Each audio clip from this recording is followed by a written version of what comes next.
parcours de vie de 29 femmes, un ouvrage collectif dévoile le jour où elles se sont choisies. Entretien avec Sonia Carmen, une de ces 29 femmes, qui revient sur sa nouvelle et son parcours. Bienvenue dans Derrière le récit, le podcast qui explore l'histoire derrière le récit.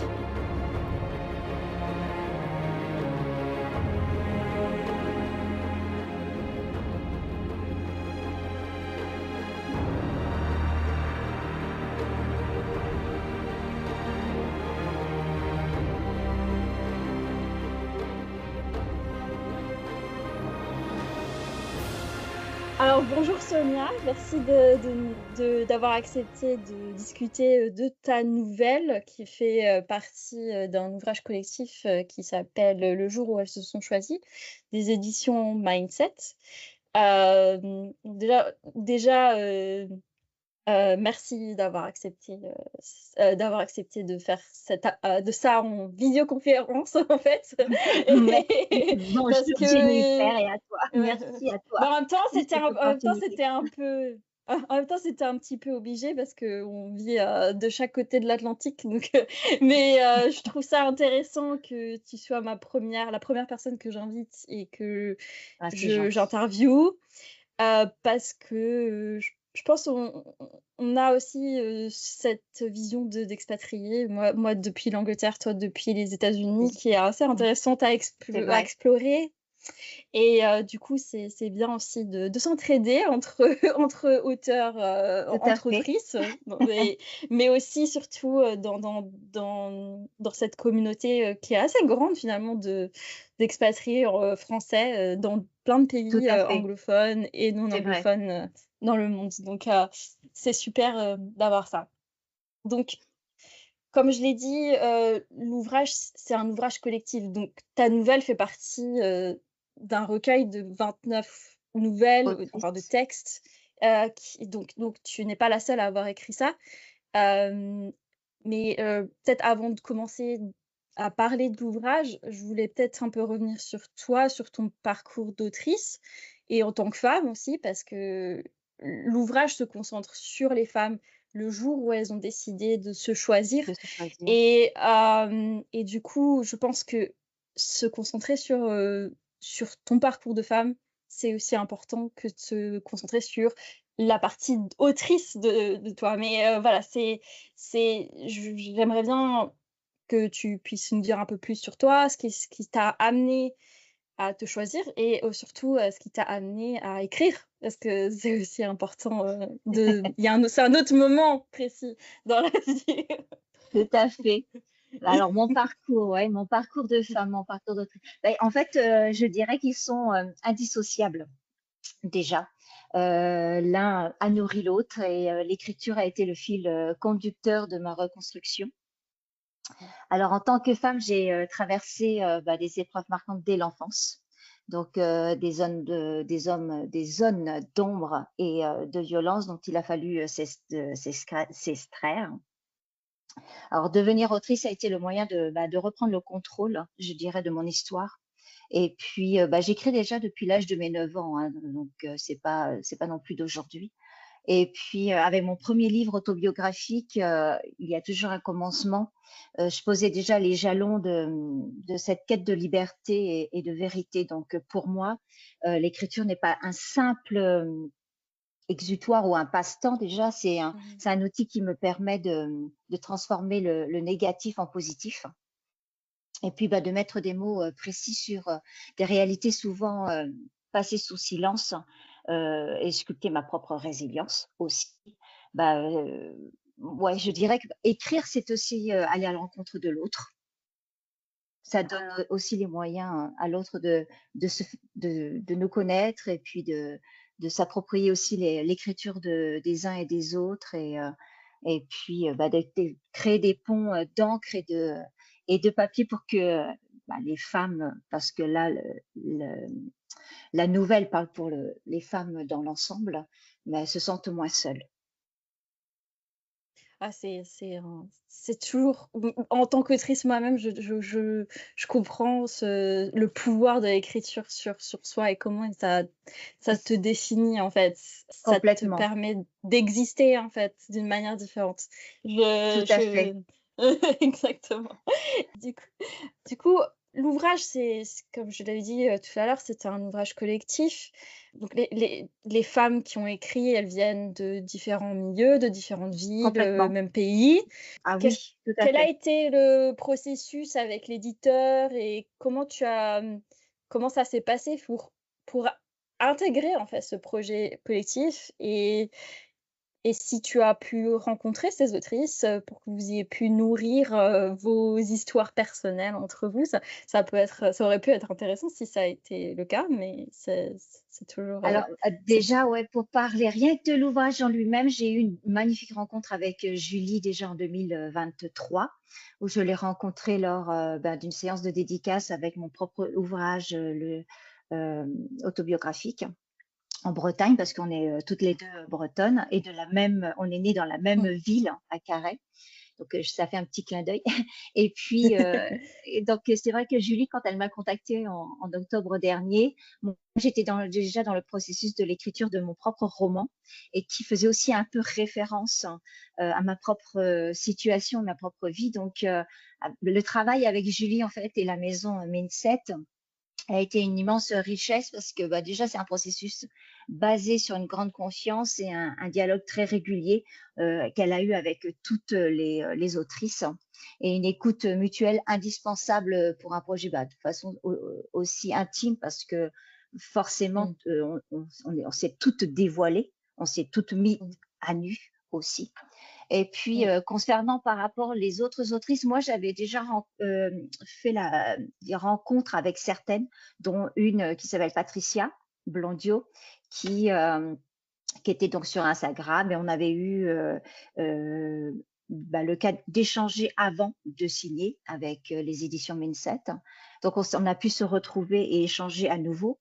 Et puis on n'a pas, alors on ne s'est pas encore toutes rencontrées. Mmh. C'est l'idée, c'est de le faire, de pouvoir se Ouais, c'est cool. rencontrer, mais c'est vrai que c'est difficile de réunir 29 autrices. Surtout qu'on ne vit pas dans la même ville, forcément, ou dans le même pays d'ailleurs. Donc, on est Oui. un petit peu dispatché. Donc, c'est un petit peu, c'est dur de pouvoir toutes se réunir, mais l'idée, c'est de le faire. Mais en attendant, c'est vrai que on se prend contact ultérieurement sur nos réseaux. Et on a un groupe aussi sur WhatsApp, donc il y a des échanges qui se font. Donc, mais c'est vrai que l'ouvrage collectif, il a créé une résonance très unique. Et, euh, et même si chacune a écrit sa propre histoire, oui, on sait qu'on est connecté par la puissance Mmh. de nos témoignages déjà, et puis le fait sur nos propres réseaux, on se tag, on échange Ouais. aussi en story tout ce qu'on met et tout ce on parle du livre notamment, et puis le fait de croiser oui, le fait de croiser nos vécus, il y a une véritable communauté en fait de destinée qui s'est assemblée. C'est super intéressant ça et bah, tu as déjà mentionné que tu avais écrit un livre assez autobiographique, donc peut-être que tu avais déjà un petit peu appréhendé la vulnérabilité derrière l'écriture d'une histoire que tu as personnellement vécue. Mais dans cet ouvrage-là, ce qui était peut-être différent et comment on appréhende de sortir du fictionnel pour aller sur vraiment au cœur de ce qu'on a vécu et dans ton cas, c'est des choses qui sont très violentes, donc ça peut être, Ouais, tout ça à c'est fait. comme tu disais, une mise à nu qui peut être très, très difficile, mais aussi, je suppose, libératrice, en Oui, même temps et c'est complètement. De toute façon, c'est mmh, ce que je dis souvent, c'est un peu une thérapie, l'écriture aussi, hein, quelque part. Ça sert à ça. Mais après, moi, j'ai choisi de voir cette vulnérabilité, non pas comme une faiblesse, mais comme une force, en fait. C'est, encore une fois, comme je l'ai dit au départ, c'est de joindre le négatif en positif. Je le mmh, fais toujours dans cette manière-là. Et puis, écrire sur soi, oui, certes, ça demande ouais, de baisser les armes face à sa propre histoire, mais pour la regarder en face aussi. Mais ouais, j'ai dépassé moi la pudeur ou la peur des jugements, en me disant que mes mots pouvaient devenir une clé de compréhension pour quelqu'un d'autre en fait. C'est que mon histoire pouvait aider les autres aussi. Donc, et je ne pense pas qu'il faut se la garder pour soi. Je pense que c'est bien de la partager justement pour pouvoir euh, aider et puis ben, montrer Mmh. aux autres qu'il y a des possibilités qu'on puisse s'en sortir aussi, parce que souvent on aurait tendance à nous mettre dans une case en se disant oui, celle-là elle a vécu ça, elle s'en sortira jamais dans sa vie. Et moi j'ai envie de dire bah absolument pas. Moi je suis là Oui, justement oui. pour vous montrer que on peut s'en sortir et que il y a de l'espoir. C'est bien, j'aime bien le mot espoir. C'est toujours, c'est le mot espoir, ça c'est des fois très difficile quand on voit l'actualité et comment, ben, tout ce qui est mis en Tout à lumière, fait, dans les informations. Mais dans notre propre vie, je pense on peut toujours trouver un moment d'espoir, complètement. et malgré les, violences ou les défis, il y a toujours, du positif à trouver. À la Exactement. fin, Il faut donc le vouloir, il faut le vouloir. Et c'est justement aussi bah, la raison de ce livre. Il faut se mmh, choisir. Il y a un moment donné, exactement. justement, il faut se choisir, se donner cette envie de continuer et de se battre aussi et d'aller de l'avant. Oui. Bah, après, est-ce que c'est aussi très typiquement quelque chose que les femmes se posent, cette question de se choisir parce qu'on a été, on a grandi dans une société où finalement on nous demande de se prendre soin des autres et du coup on a du mal à prendre soin de soi. Ah Après bah, moi je parle peut-être de manière très complètement. personnelle, mais je pense que beaucoup de femmes trouve une résonance dans le fait de savoir de s'être oublié peut-être pendant un moment avant de pouvoir, Euh, se reconnecter avec son unicité, on va dire.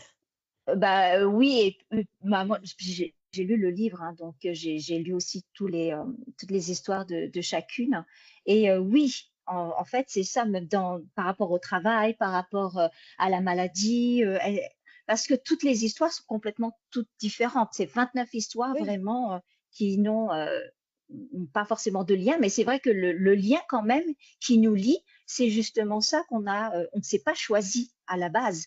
mmh, On a donné beaucoup, mais on n'a pas reçu. Et à un moment ouais, donné, en fait, ce trop-plein, ouais, ça explose. Il y a un moment donné, il faut que ça explose et que oui, on a besoin. Moi, je pense qu'on a vraiment besoin de se choisir. De toute façon, oui, je dis toujours, avant d'aimer les autres, il faut déjà s'aimer. Donc, avant de pouvoir exactement. choisir aussi les autres, il faut se choisir soi-même et puis se donner Ouais, justement les moyens de vivre et de choisir de vivre une belle vie mmh, et de reprendre sa vie en main pour pouvoir aussi donner bah, du positif aux autres et à ce qui nous oui, entoure et à faire le bien autour de nous aussi.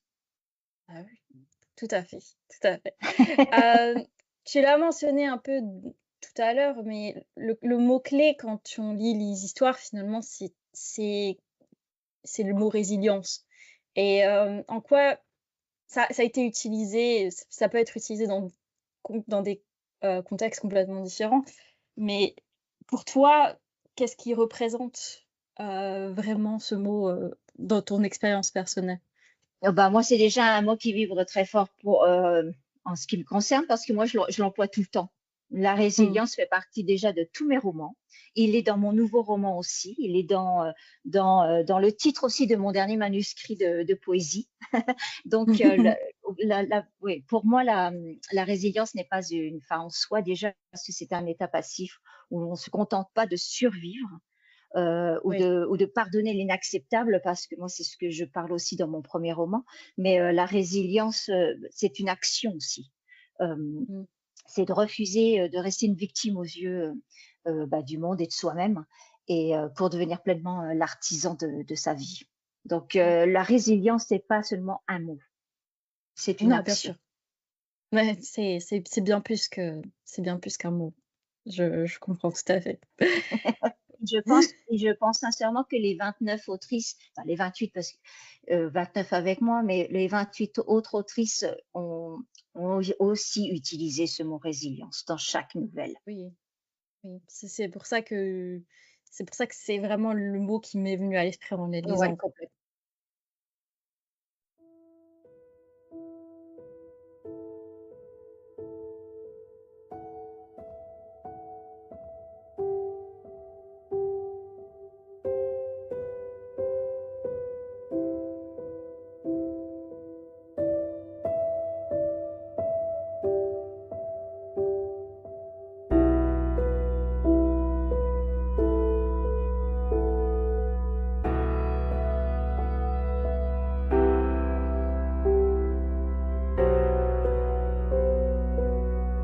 Le pardon est le premier pas vers la liberté. Et la première personne à qui j'ai dû pardonner, c'est moi-même.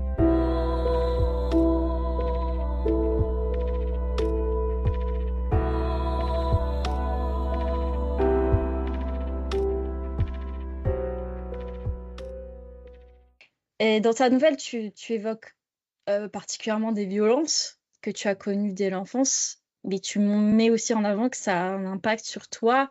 Ça a eu un impact sur toi en tant qu'adulte et qu'il y a des schémas qui se sont répétés malheureusement, ce qui est ce Ouais, qui est pas, un cas isolé, hein, finalement. C'est souvent le cas, les schémas peuvent se répéter, les schémas de violence dans la vie, tout à malgré les fait. efforts pour se protéger et de s'éloigner des gens qui sont, nocifs pour nous, finalement. Mmh. Hem, Exact.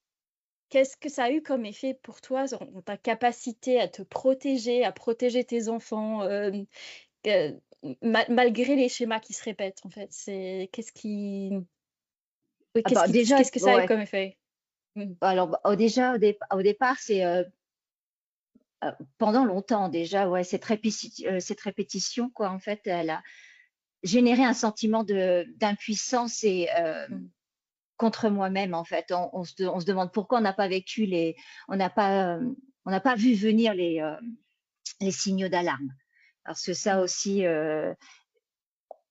on vit oui, moi j'ai été, dans la maltraitance, enfant, donc en fait, on a du mal à se dire que, on a le droit aussi au bonheur et on a le droit, à s'épanouir et on aurait tendance à aller vers ce qu'on connaît finalement, le modèle qu'on a eu toute notre Oui. vie. Donc, on part dans cette direction-là. Mmh. Mais donc, bah, pour comprendre cette répétition et ce mécanique psychologique, et ben, ouais, il faut se remettre en question. Il faut accepter aussi, je pense. Et puis comprendre que c'est pas une faille personnelle en fait. Mmh.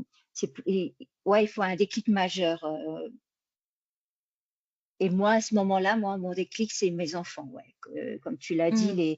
mes enfants et me protéger moi-même. Il a fallu bah, engager un travail bah, profond de déconstruction, déjà. Ouais. Donc, me remettre en question, me dire que je n'étais pas une victime de ce que j'avais vécu et qu'il fallait que j'accepte ce que j'avais vécu aussi pour pouvoir aller de l'avant et arrêter Mmh. tout ce schéma. Donc, il faut apprendre à poser des limites fermes et à écouter son intuition et à refuser bah, le moindre compromis en fait pour sa Mmh. sécurité. Et moi, je dirais aussi pour moi, ma propre paix intérieure, pour mon bouclier en fait. Moi, je m'en suis servi comme un bouclier pour briser définitivement cette chaîne de transmission. Je suis, pour moi, je suis cette chaîne. Au niveau de ma famille, je ne veux plus que je suis la dernière. Je suis la dernière Ouais, victime. ouais. Je ne veux plus qu'il y ait pour ma fille, pour ma petite fille qui sont derrière. Je veux que je sois la dernière. Donc je fais en sorte, Merci. et c'est pour ça que j'écris aussi, parce que Mmh. je veux qu'elle connaisse l'histoire, je veux qu'elle fasse attention à elle, qu'elle soit prudente par rapport aux rencontres et, euh, Ouais. et qu'elle prenne les devants et qu'elle sache dire non. Oui. Après, c'est un peu aussi briser le tabou, de parler de ces choses-là parce que pendant longtemps, peut-être on n'en parlait pas ou Bah, c'était, complètement. oui et je pense qu'on a quand même une sacrée libération de la parole ces derniers temps, même s'il y a toujours du chemin à faire Oui, malheureusement. ouais. Mais voilà, que ce soit les violences, sexuelles ou psychologiques, on voit de plus en plus de gens qui en parlent et qui médiatisent, donc ça, c'est toujours bien parce que ça veut dire que ça devient un Bah, on se sent sujet moins à seul traiter. et puis on Voilà, se sent moins seul c'est parce qu'au départ, exactement.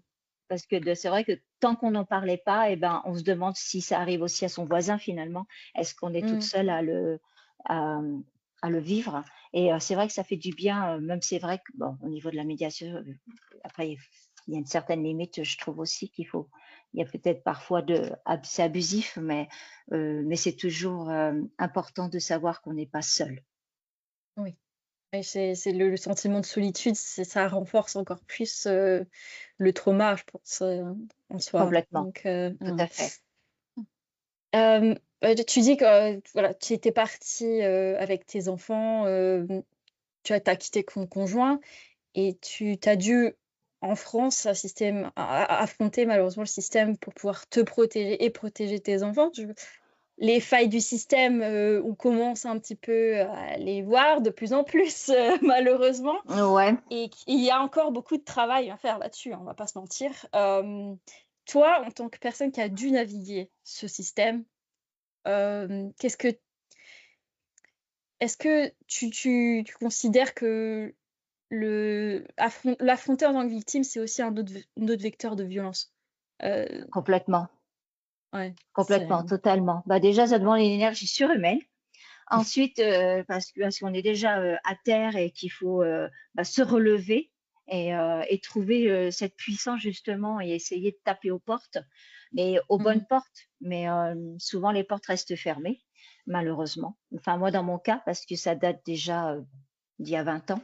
Mais c'est vrai que moi je vois il y a 20 ans, j'ai subi la même chose que ce que je vois à l'heure d'aujourd'hui en 2026, 20 ans plus tard, et que bah, les lois n'ont pas changé et que les victimes restent, ouais, restent victimes, quoi. Euh, ouais, enfin, moi, je trouve grave aujourd'hui de devoir répéter son histoire à Mmh. de multiples interlocuteurs, en fait, et puis de se sentir parfois jugé, minimisé, voir la parole des enfants mise en doute, parce que c'est toujours Ah, le cas 20 ans plus tard.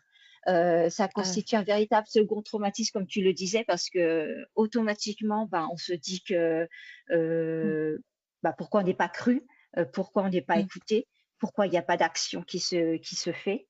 Et puis le système devient un vecteur de violence quand il épuise les victimes au lieu de les porter aussi. Ça, Ouais. et c'est un combat de chaque instant pour ne pas baisser les bras face à cette machine administrative qui est épuisante, Ah, je veux bien épuisante. croire. Et qu'il y Je veux a, bien et il y a, croire. et il y a pas d'action. C'est ça le pire, c'est que déjà, il faut faire énormément de tout ce qui est papier, papier, papier, papier, mais à côté de ça, et à côté de ça, il n'y a pas l'action qui va avec. C'est Mmh. pas rejoint. Donc en attendant, il faut attendre, il faut patienter, et on reste, oui, on se sent pas protégé du tout. Oui. Puis ça doit être très, très long, hein, finalement, comme procédure. C'est c'est Heu, très très très long. ouais, Et donc donc on reste, donc on reste, oui, on reste victime. On n'arrive pas à en sortir de ouais, de cette, de la vie finalement. On a envie de passer à autre chose et de vivre une nouvelle vie, alors qu'en fait on doit rester dans cette mauvaise vie finalement, en attendant mmh, que le processus se fasse. C'est pas assez, oui, c'est trop long. C'est pas assez court finalement. Alors qu'on a ouais. besoin nous de guérir, on nous donne pas on nous donne pas le bon. C'est comme en fait on nous donne pas le bon médicament pour guérir en fait. Exactement, exact. C'est la même chose au niveau. Oui, on ne guérit pas. Oui. C'est un acharnement. Bah, ça fait penser que la société est je pense que ça donne l'impression que la société est contre toi, finalement, parce qu'il y a que des barrières en face de toi, Exactement, c'est ça. heu, qui t'empêchent d'avancer. Et au-delà du système, il y a aussi, bah, les connaissances, ou le fait que des victimes, comme tu disais, ne sont pas toujours crues. Et tu évoques aussi que tu as eu des commentaires, sur, le fait que tu aies Complètement. quitté ton conjoint, que tu es partie aux États-Unis.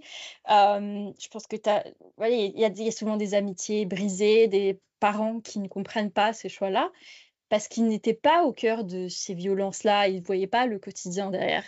Mais en tant que victime, c'est difficile de devoir se justifier là-dessus, et je me pose toujours la question, c'est pourquoi c'est la victime qui doit justifier son départ et pas l'agresseur qui doit justifier qu'il ait tapé quelqu'un, en fait, ou qu'il ait blessé quelqu'un psychologiquement. C'est là où c'est Ouais, là où c'est c'est compliqué, tu vois? Alors, il y a pas de réponse, mais je pense pas qu'il y ait une vraie réponse là-dessus, parce que, c'est très, très complexe, mais ouais, moi je je peux pense que parler ça que ouais, moi je peux parler que par rapport à mon expérience, mais bah, ici aux États-Unis, ben, je suppose aussi c'est un phénomène de société très ancré qui s'apparente au victim blaming qu'on appelle ça. Donc c'est le fait de blâmer la victime. On la Ouais, blâme en fait. On lui dit souvent, en fait, il est souvent plus confortable pour l'entourage ou la société de remettre en question la parole d'une femme oui, ou oui, de oui, malheureusement. rationaliser la situation parce on a tendance à dire toujours pourquoi elle n'est pas partie plus tôt, euh, es-tu sûr de ne pas exagérer ou c'est toujours les choses qu'on entend en fait. Oui, Alors que, ouais, plutôt que de regarder la cruauté en fait du bourreau en face, et puis d'admettre qu'un proche, après, oui, moi dans mon sens à moi, c'est d'admettre qu'un proche, un ami ou voire même un collègue, qui est un agresseur, bah, ça perturbe en fait le confort social et leur propre confort à eux, en fait, oui, le regard des autres. Et quand on décide de rompre le silence et de partir, bah, on brise une illusion aussi par oui. rapport à tout ça, et souvent ça dérange. Et puis il y a certaines Mmh. personnes qui préfèrent bah, s'éloigner ou vous blâmer justement que pour pas avoir à prendre parti ou à gérer en fait la Mmh. situation. Ça aussi et ça c'est souvent une double peine parce que non seulement on perd bah, déjà son foyer, sa sécurité, mais Mmh. aussi ben, on perd ben, tout un réseau, sa famille, des amis, alors qu'on en a le plus besoin finalement de ce soutien-là. Bah, oui, Et puis, bah, ils vous lâchent parce qu'ils ne sont pas capables de voir la réalité en face. Et comme je dis souvent, quand une porte est fermée, on ne voit pas ce qui se passe derrière. Parce que souvent, exactement. le bourreau, il a un double visage aussi, qu'il ne faut pas oublier. Oui, Donc, souvent, oui, face au public, finalement, il est quelqu'un d'autre. La plupart du temps, oui, il est souvent quelqu'un d'autre. Donc, bah, on demande toujours des comptes à celle qui s'enfuit, mais rarement à mmh, celui qui pousse à la fuite. J'ai envie de dire, exactement. j'ai envie de Mais dire ça parce que c'est exactement moi malheureusement. voilà, c'est ce qui s'est vraiment produit. Moi, on m'a souvent dit pourquoi tu es parti. On n'a pas posé la question inversement et à la personne qui m'avait fait partir finalement. À elle, on l'a laissée Bah, tranquille. On lui a pas posé de questions. bah, bah, de toute façon, en tant que femme, malheureusement, souvent, on a l'impression qu'on fait jamais le bon choix. Soit il fallait partir, on dit: «Il fallait partir avant, pourquoi tu es pas partie avant?» Exactement, c'est ça, tout à En fait. fait, Ou c'est comme pourquoi si tu on l'as pas dit? Ou était pourquoi tu en as pas ouais, c'est parlé? ça. Mais moi qui viens de la Bretagne, donc aussi fin fond un peu de la campagne, ça aussi parce que c'est vrai qu'entre la campagne et la ville, il y a un gros Ouais, fossé aussi qui s'est formé. Alors, en ville, on aurait peut-être plus tendance à parler, à dévoiler, mais quand on est en campagne, on ne parle pas parce que c'est pas forcément qu'on est dans le déni, mais on a une culture aussi, ce qui se passe chez toi, ça doit rester chez toi. Tu ne dois pas en oui, parler. Et puis ton médecin, c'est le médecin familial, mais aussi le médecin du village. Donc tu n'as pas envie d'aller raconter à ton médecin de famille quelque chose de hyper personnel. Pour que ça soit après dévoilé partout, quoi, en fait.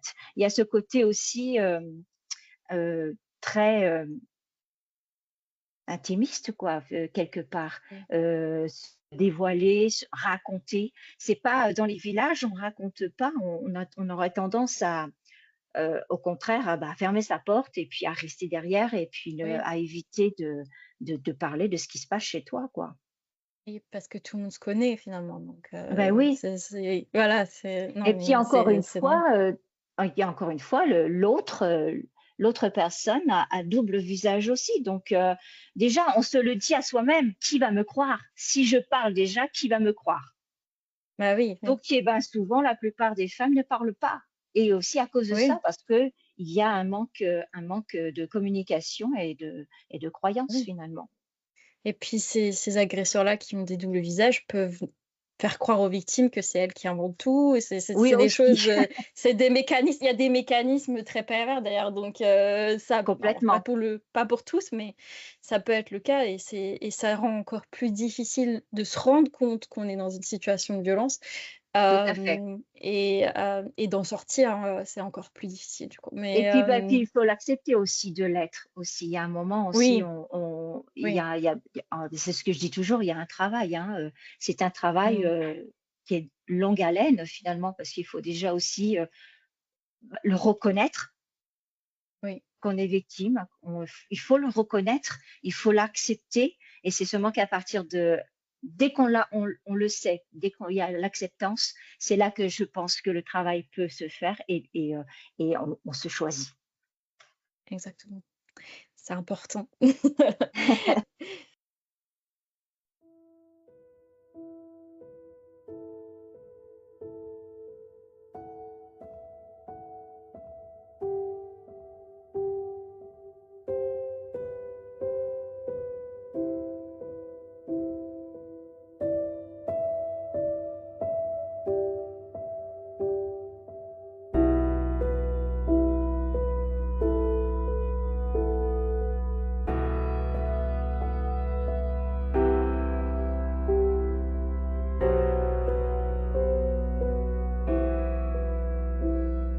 La vie m'attendait, et c'est le bonheur qui s'est mis à m'appeler.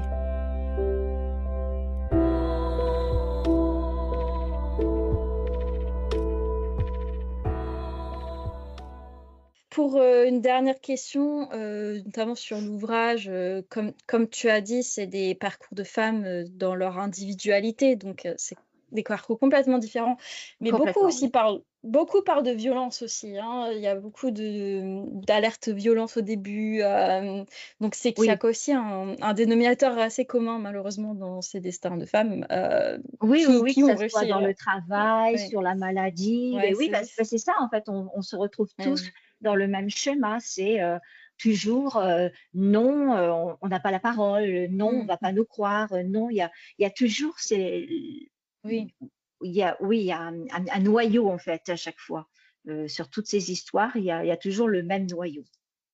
On nous empêche oui.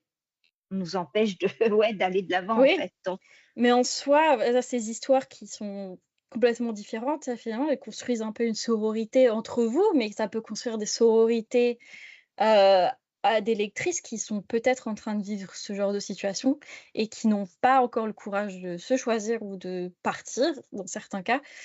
Et en quoi tu penses que ces genres d'ouvrages collectifs qui vraiment abordent ces sujets peut donner des clés sur, un peu une universalité du problème, voilà, pour qu'on puisse avancer un peu parce que c'est malheureusement, c'est toujours, il y a toujours du travail à faire sur le droit des femmes, sur la violence qui est faite aux femmes et surtout sur les enfants aussi. Parce que là, on a parlé beaucoup des femmes, mais il y a aussi les mmh enfants. tout à Tes fait, propres enfants aussi ont bah, tu l'as vécu complètement. en tant qu'enfant, mais tes enfants aussi ont dû sûrement connaître cette Oui. violence-là et ça crée des traumatismes générationnels après et comme tu dis, il faut arrêter un peu ce rouleau compresseur qui tombe sur les femmes génération après génération ou sur les enfants génération après génération et ouais, en quoi ce genre d'ouvrage est utile pour poser le problème, heu,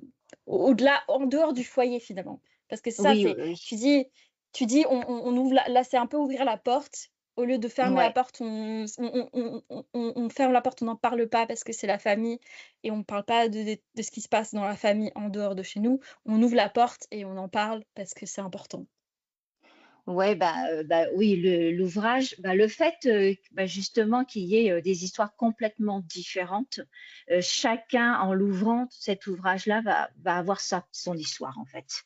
Il automatiquement, il va y avoir une histoire qui va ressortir sur une des 29 hein, qui est disponible, qui va correspondre à une personne. Donc au final, il va y avoir une clé, en fait, qui va permettre de décoder, bah, il y a des signaux d'alarme parce que forcément, comme on s'est vraiment mise à nu, on raconte vraiment et on parle vraiment du moment qu'on s'est choisi.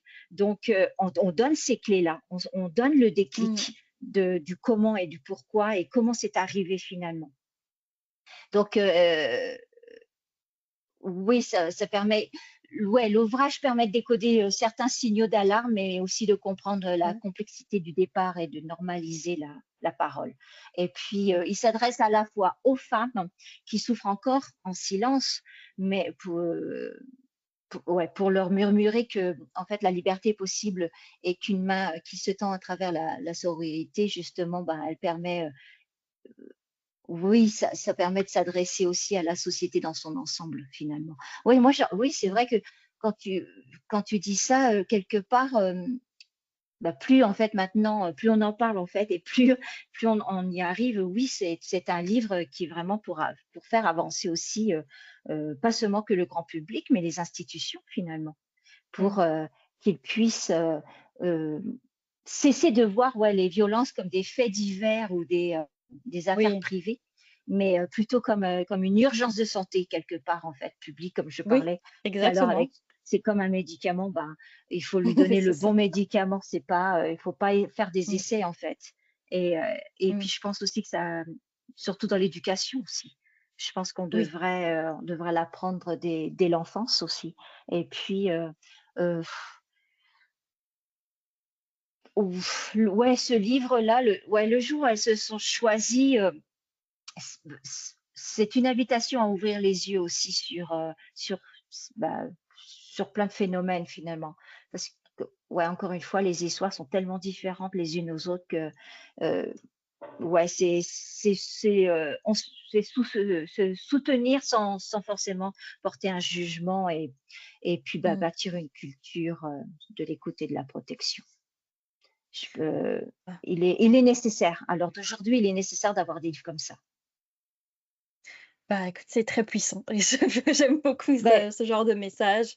ouais, Euh, et je pense que plus on parle et plus on peut aborder les sujets qui sont assez difficiles finalement à ouais, mais ça aborder. serait bien que les politiciens puissent les entendre aussi Ah finalement et oui, puissent prendre ouais, ça les c'est un problème. devants et Mm, puis parce que c'est bien gentil. On n'a pas envie de parler non plus dans le vent, quoi. Alors on sait qu'on aura des femmes, ouais. on aura des soutiens, mais on voudrait aussi faire bouger ce qui se passe, Mm, quoi. Parce que c'est pas normal de ce que j'ai vécu il y a 20 ans se reproduit encore 20 ans plus tard, en fait. On se exactement, dit que ouais. le système, il est resté au même point pendant 20 ans. Ça veut dire que moi, j'ai accepté de me choisir, donc de bouger finalement, de partir, de me ressusciter, quoi, Mm, et de faire ma vie. Mais à côté de ça, tout ce qui est la justice, elle n'a pas bougé en 20 ans. Ça veut dire qu'elle n'a rien fait pendant 20 ans. Donc, je trouve ça super.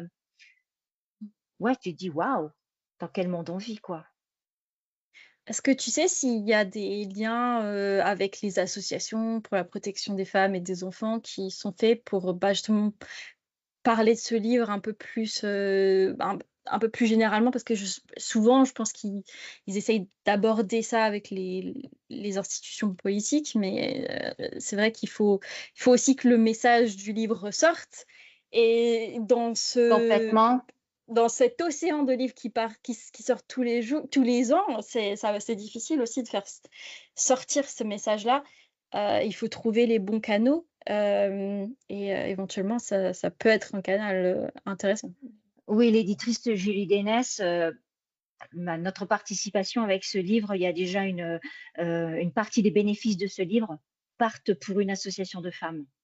Ah, c'est super ça. Déjà, donc à savoir, donc oui, je pense que en tant qu'éditrice justement et en contact avec une association Mmh. pour aider les femmes, je pense que le livre il est entendu, il est Mmh. mis en avant et beaucoup de femmes, il a du succès et beaucoup de femmes se l'approprient. Mais après, j'ai envie de dire que c'est pas réservé seulement que pour les femmes, hein. Tous Bien les sûr, hommes, oui. voilà, tous les hommes, ils sont invités à lire ce livre parce que Oui, bien sûr. mine de rien, on dit pour les femmes, mais il y a des hommes aussi malheureusement qui sont aussi Exact. victimes et qui sont aussi harcelés ou Mmh. violentés et que ça soit dans le Bien milieu sûr. du travail, au niveau de la santé, au niveau d'un physique, hein, aussi. ça arrive malheureusement. Donc, Et il y a un tabou énorme là-dessus encore aussi tout du à côté fait. des hommes. Donc il faut aussi lever ça. Et est-ce que tu penses que cet ouvrage, ça peut mener à d'autres ouvrages collectifs sur un peu le même genre de sujet ou je sais pas si c'est quelque chose que l'éditrice déjà a prévu parce que finalement Je c'est ne sais pas 29 du tout. personnes, mais ça tu sais pas. Non, je ne sais Donc, absolument pas, mais honnêtement, j'aimerais qu'il y ait beaucoup plus finalement d'ouvrages sur le sujet avec autant de voix porteuses de messages. Moi, oui, et je signerai encore demain, hein, de toute manière, pour toutes ces actions et complètement, je serai toujours partie de, de tous ces ouvrages-là. Tant qu'on peut aider, moi, je trouve que ouais, tant qu'on peut aider et tant qu'on peut se permettre de le faire, il faut le faire. Il faut y aller. bah, Faut pas hésiter. on l'espère du coup, hein. Du coup, juste pour rappel, le livre, du coup, c'est Le jour où elles se sont choisies, pardon, des éditions Mindset et Tout à fait. qui est disponible dans toutes les librairies, je suppose. Complètement. Et, Voilà. Sur le site, du coup, voilà, de ouais, la maison d'édition, sur toutes les plateformes, les voilà. librairies, à la commande. Il Hein. est Il partout. est aussi en e-book aussi. Je l'ai pris en e-book personnellement, donc il est disponible aussi en e-book. Donc il y a tous les formats possibles. Donc j'invite les gens à s'approprier le livre finalement parce que c'est s'approprier 29 différentes histoires Complètement. qui peuvent résonner chez Chez plus ou chacun. moins, je dirais Mhm. chez chacun. Donc ça Ouais. c'est super.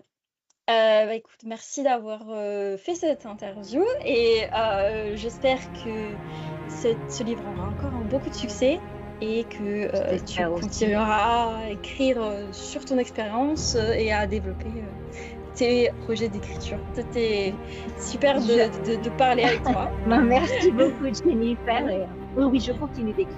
Et toujours sur les mêmes sujets et aussi beaucoup de bienveillance et d'empathie.